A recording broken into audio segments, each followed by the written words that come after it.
hell of a fucking ending for a pay-per-view. Am I right? Bray Wyatt has finally fucking returned.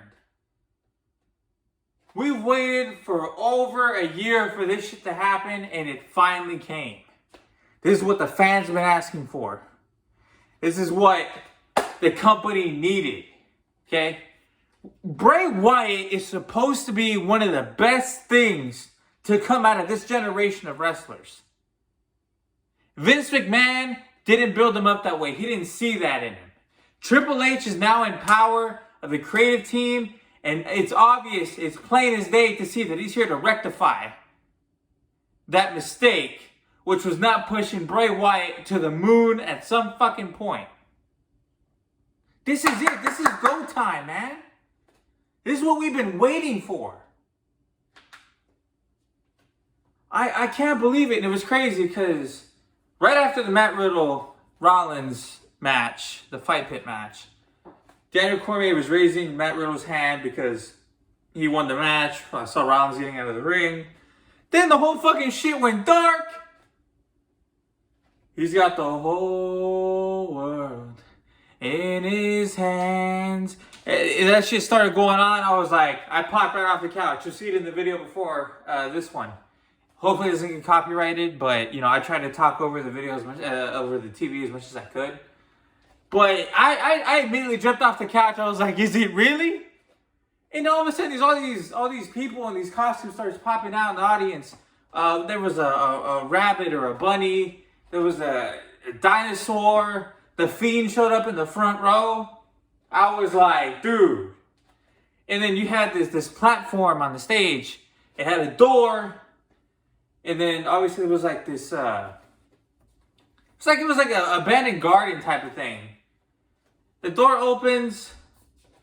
But before that happens, they take us back to the Firefly Funhouse and see how old and decrepit it is. There's spider webs everywhere. The caricatures and dolls are all dead on the floor. It's powerless. And all of a sudden there's like electricity going. And then fast forward through all that, the door opens, he walks through the door, of course, with this classic, I always called it a lamp, but it's really how he used to do it. He lit a candle in there, and he'd walk out with it. He's wearing this mask as he's walking out. Obviously, it's a new character. It's not the Fiend. Hopefully, he does incorporate the Fiend into this thing somehow, some way. But it doesn't look like it's the Fiend at all. It's him playing as someone else now, his more evolved self. And he took off the mask and the whole crowd popped and we were ready to go. That shit was fucking great. I cannot wait for this. I said this before in previous videos. You don't believe me? Go watch them. I said, if not Jon Moxley, which of course is not going to happen now because he sold his soul to AEW. That's his decision. I don't agree with it. Oh well. He obviously can't get over the fact of how WWE treated him, I guess, in his view. So he's deciding to stay over there. You know what? I let it go. It's fine. I made a video on that today, earlier, so go check that one out. Jon Moxley signs a 5-year extension deal with AEW. I said that if Bray Wyatt returns and beats Roman Reigns for the title, I would be okay with that because of the story that unfolded. Because back in Payback 2020, he took the title from The Fiend without even pinning him. He pinned Braun Strowman, which Braun Strowman is now back. So it's kind of cool to see all these elements coming back together. So I'm good with that. If that's what they're going to go with this, more power to them. After we get done with this Logan Paul bullshit or whatever, more than happy. Absolutely. Because it makes sense. And Bray Wyatt deserves it. The man works hard. He's always been underappreciated, overlooked by management. I don't think it's going to be the case anymore. So on that great note, we switch gears. I'm going to go through the whole pay-per-view now. So, number one. Let's see what happened here. I don't know what the hell they called it. I never got the name through. But the Brawling Brutes against Imperium. That shit was fucking great. It was high impact, high intensity, action all over the place. Of course, every time Gunther and Sheamus get in the ring, it's like you have to watch it. That's a match that people can see over and over and over and over and over and over and over again. It's that fucking good. These guys have such great chemistry in the ring. It's incredible. It's back and forth, hard hit after hard hit. I would watch that shit a million times, seriously. Usually a rivalry gets tired after like 3 matches, especially over the course of 2 months. But that's so not the case here. Like I said, I'm done with Riddle and Rollins. I was like, you know what? I'll keep an open mind about the match, but I'm like, I was over it. But we'll get to that later. All I know is that damn match was fucking great, and I'm glad the Brawling Brutes won. I'm glad Sheamus and his team were able to pick up the win because he needs it, dude. Like it's honestly kind of frustrating that he hasn't beaten Gunther. So that was nice to see. Ronda Rousey versus Liv Morgan, easily the fucking worst match of the night. It was going great. I like the beginning, middle. I don't like the end. Okay?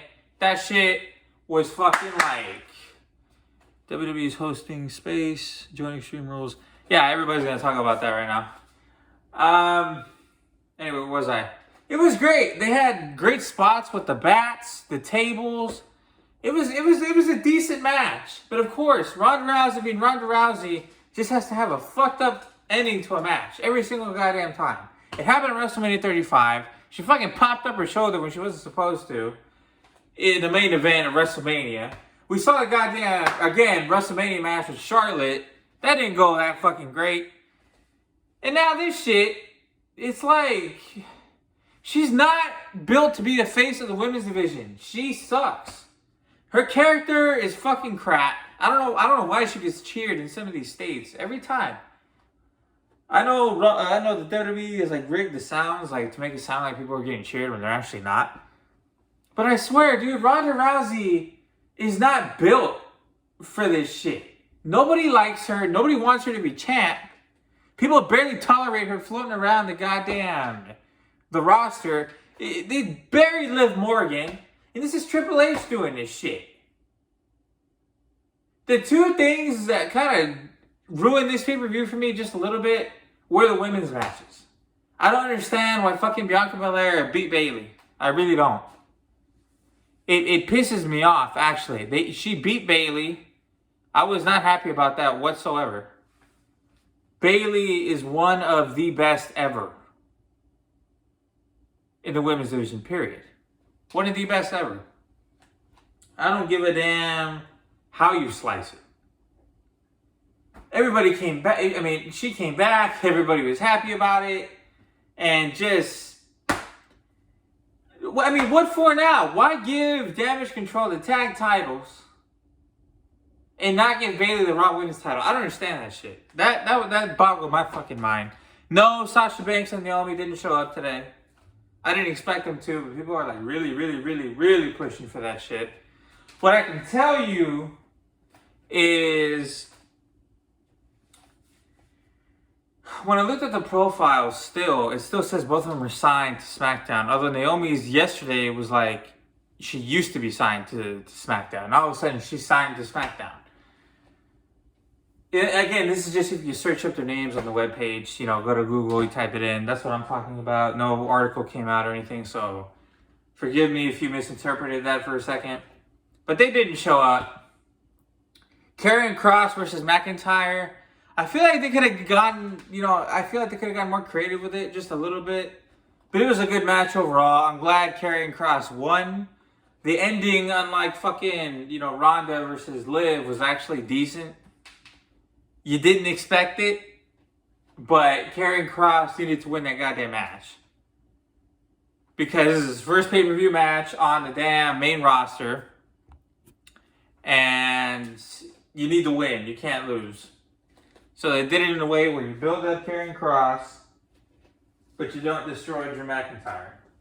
And that's the way they did it. Like how it's supposed to be done. So I like that damn match. Again, could have been better, but overall I liked it. I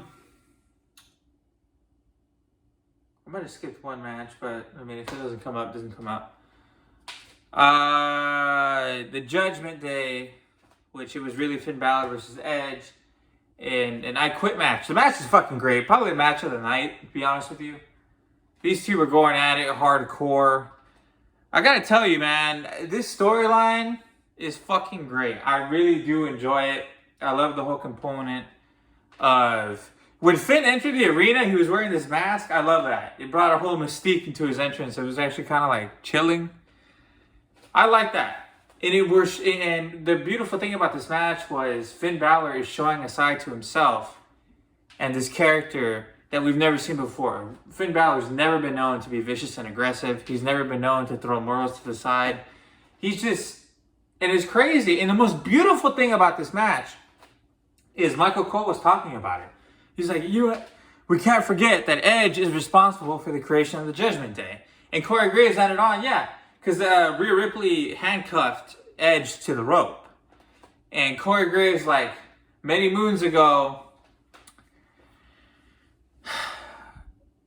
this is like something that Edge would have, gotten out of his playbook, with the Edge heads and stuff. So it's like, it's cool how we were able to see, like, it's kind of like him paying for his sins. And the cool shit about this is the faction is called Judgment Day.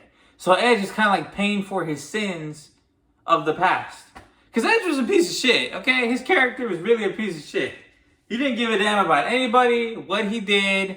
He just cared about going to the top. And he was a sadistic son of a bitch. That's Edge. So, like, from a character standpoint, again, I respect that. I respect Adam Copeland. I respect Edge in every single way. But I hated his fucking character growing up. Big time.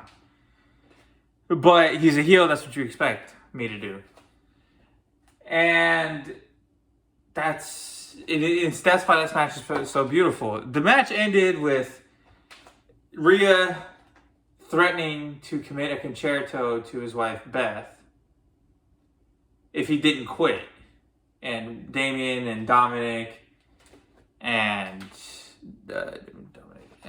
Finn are holding him. He says, I quit, reluctantly, and then she does a concerto anyway. That's how the match ends. If you hated Dominic Mysterio before this event, you definitely hate him more now. Because he actually knocked out Ray, hit Ray, threw him against the post. So, yeah, he's all in on this shit now. He's playing like this cowardly fucking guy. I'm like, why don't you stand up and fight, bitch? That's the way I feel about Dominic right now. And then, of course, the Rollins versus Riddle match. Again, not my favorite. I like how Daniel Cormier was like, actually like, don't fucking touch me. Like, he was giving off his UFC vibes. He's like, I ain't to be trifled with. Not today. You're here to fight him, don't fight me. So, Riddle, I was looking at my phone by the end of that match, so I forgot how he won. I think he might have, was it an RKO and then he pinned him, or did he tap him? No, he submitted him. He had him in a hold, and Rollins decided to tap. And then Bray Wyatt came out, and that was the whole shit. So, giving this pay-per-view a rating, because we do it in the wrestling, 5 stars would be like immaculate. I feel like a 3.7. You know what? No, I'll give it a 4 since Bray Wyatt came back. But again, I didn't like the Liv Morgan versus Ronda Rousey match. That shit sucks. She's telling everybody, go cry about it. Oh yeah, I will be crying about it. I'll be crying about it a lot as you desecrate what it is to be a fucking women's WWE superstar. And a champ. And then I still don't understand why Bianca Belair won. I think it's time to switch it. I'm tired of Bianca, seriously. Like I said in my previous videos, I give her all the credit in the world, great athlete. But as a character and as a champion, she's not meant to, be long-lasting. No fucking way. I can't stand her at this point. It's the same shit over and over and over again. It's like eating the same food over and over again. That's how it feels when I'm watching Bianca Belair. That's just the way I feel about it. So I can't wait to see what happens on Raw. Season premiere tomorrow. Don't forget to tune in. Thank you guys for watching. Like, comment, subscribe, and I'll see you guys in the next video. Deuces.